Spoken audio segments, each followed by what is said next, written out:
Hai semua, Assalamualaikum. Share lagi kegiatanku sebagai ibu rumah tangga yang tinggal di perantauan. Beberapa hari yang lalu, aku sudah membuat video evaluasi budget di bulan Juni.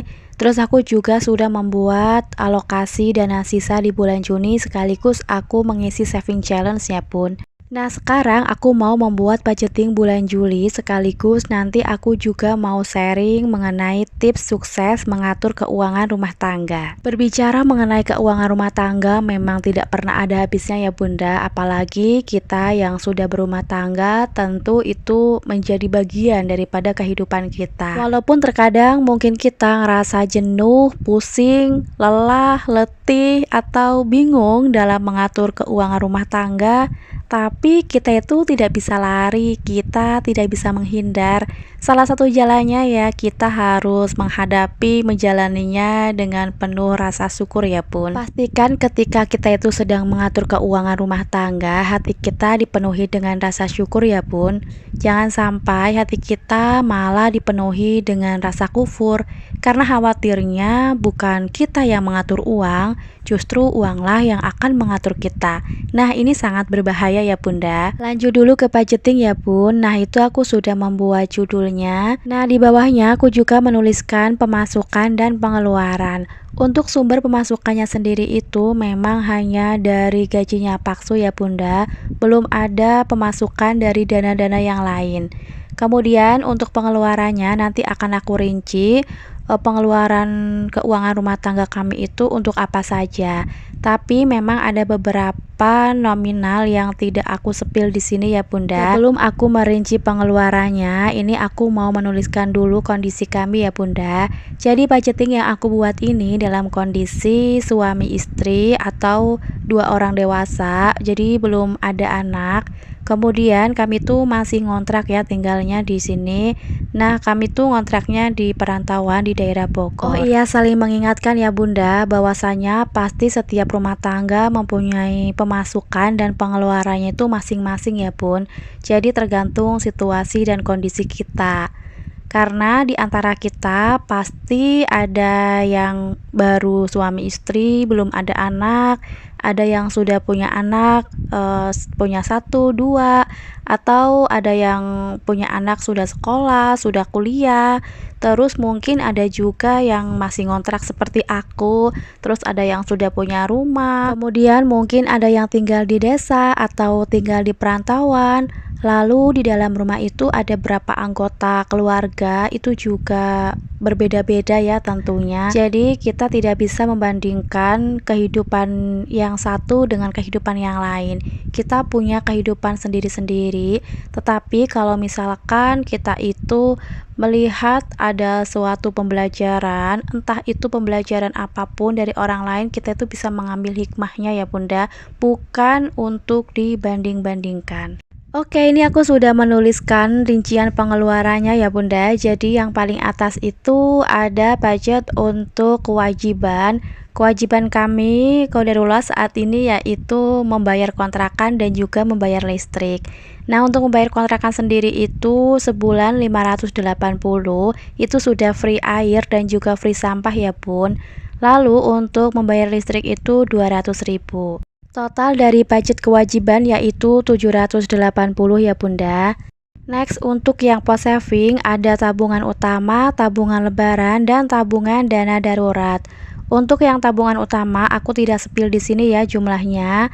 Lalu untuk yang tabungan lebaran kami menyisihkan 150.000. Lalu yang tabungan dana darurat itu disisihkan 100.000. Berikutnya untuk yang post giving itu ada untuk kebutuhan suami, nafkah istri, orang tua suami, lalu untuk sedekah. Nah, untuk budgetnya sendiri semua yang post giving tidak aku tampilkan di sini. Sambil aku nulis, aku juga mau berbagi tips sukses mengatur keuangan rumah tangga. Dulu aku tuh mulai membuat budgeting rumah tangga di tahun 2022 ya Bunda. Jadi tips ini, tips yang akan aku bagikan itu juga kayak berkaitan gitu dengan perjalanan kehidupanku mengenai bagaimana caraku mengatur keuangan rumah tangga. Jadi tips yang pertama yaitu kita harus percaya dengan rezeki yang sudah Allah amanahkan kepada kita ya Bun. Pokoknya kita harus yakin, oh ini adalah rezeki yang Allah titipkan kepadaku. Aku harus bersyukur, harus menerimanya dan harus mengelolanya dengan baik nanti. Jadi ketika kita mendapatkan rezeki, kita jangan malah kufur, uang segini mana cukup gitu. Jadi intinya yang pertama kita harus percaya dengan rezeki yang Allah titipkan kepada kita ya. Tips yang kedua yaitu kita harus terbuka dengan pasangan mengenai keuangan ya Bunda. Menurutku terbuka dengan pasangan mengenai keuangan itu sangat penting. Karena ketika kita itu sudah terbuka mengenai keuangan ya kepada pasangan, itu jauh lebih mudah ya nantinya ketika kita itu mengatur keuangan rumah tangga. Tips yang ketiga yaitu kita membuat budgeting atau pos anggaran ya Bunda dengan bijak.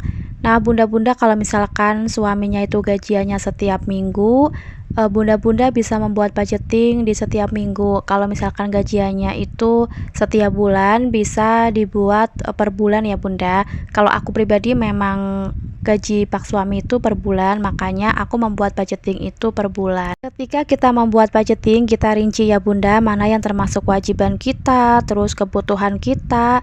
Nah, terus juga sebisa mungkin harus ada tabungan dan juga dana darurat ya Bun. Lalu tips yang keempat yaitu kita harus disiplin ya dalam mencatat keuangan atau dalam membuat budgeting. Karena kan setiap bulan tentu pengeluaran kita itu ada yang berkurang, ada yang bertambah. Makanya sebisa mungkin kita harus rutin membuat budgeting, tidak hanya dalam waktu 1 tahun sekali ya membuatnya. Tips yang kelima yaitu kita bedakan ya Bunda rekening untuk sehari-hari dan juga rekening untuk tabungan. Dulu awal-awal aku membuat budgeting memang tabungannya masih digabung ya dengan rekening sehari-hari, tapi lama-lama sudah dipisahkan. Tips yang keenam yaitu sebisa mungkin kita hindari hutang ya Bunda. Jadi kita maksimalkan dulu nih budget yang sudah kita buat, tapi kalau misalkan qadarullah banget kita itu membutuhkan uang sedangkan tabungan kita itu udah nggak ada, kita bisa menjual barang-barang yang sekiranya bisa dijual ya Bun. Dulu aku pernah berada di posisi itu, kami tuh membutuhkan uang, alhasil kami tuh menjual barang-barang yang bisa dijual. Waktu itu kami menjual speaker, terus akuarium, kamera, dan lain-lain.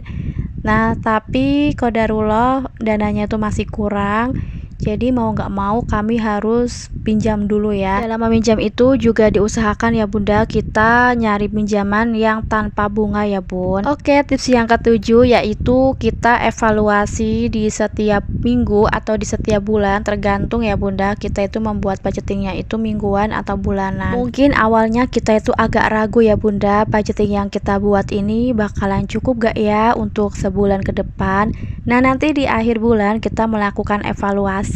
Kalau misalkan budgeting yang kita buat ini ternyata ada yang di luar dugaan, ada yang over budget, itu bisa kita melakukan evaluasi dan budgeting di bulan depan kita bisa perbaiki ya Bun. Kita bisa menaikkan budget yang tadinya kurang gitu, atau kita juga bisa mengurangi budget yang sekiranya itu pengeluarnya tidak terlalu banyak. Tips yang kedelapan yaitu kita harus saling amanah ya Bunda dengan pasangan. Seperti contohnya kalau di budgeting rumah tangga kami itu kan tidak semua uang dipegang oleh aku atau dipegang oleh Pak Su. Jadi kami itu memang membagi ya menjadi dua. Jadi aku dan Pak suami itu masing-masing punya amanahnya sendiri-sendiri ya. Jadi aku megang budget yang kayak khusus untuk kebutuhan rumah tangga. Kalau Pak Su itu megang kayak yang untuk tabungan, terus bayar kontrakan dan lain-lain. Jadi harus saling amanah ya satu sama lain, karena ini juga nanti bakalan diminta pertanggungjawaban ya di akhirat. Oke, itu tadi ya Bunda beberapa tips sukses mengatur keuangan rumah tangga. Semoga bermanfaat ya Bun. Nah ini untuk rincian yang kebutuhan rumah tangga sudah selesai ya aku tulis. Jadi untuk kebutuhan rumah tangga diantaranya yaitu untuk beli beras dianggarinya itu 150, Kemudian untuk yang membeli gas dan juga galon itu dianggarinnya itu 100.000. Lalu kebutuhan yang ketiga yaitu belanja mingguan atau kebutuhan untuk masak dianggarinya itu 550 ya Bun. Lalu untuk belanja bulanan 300.000.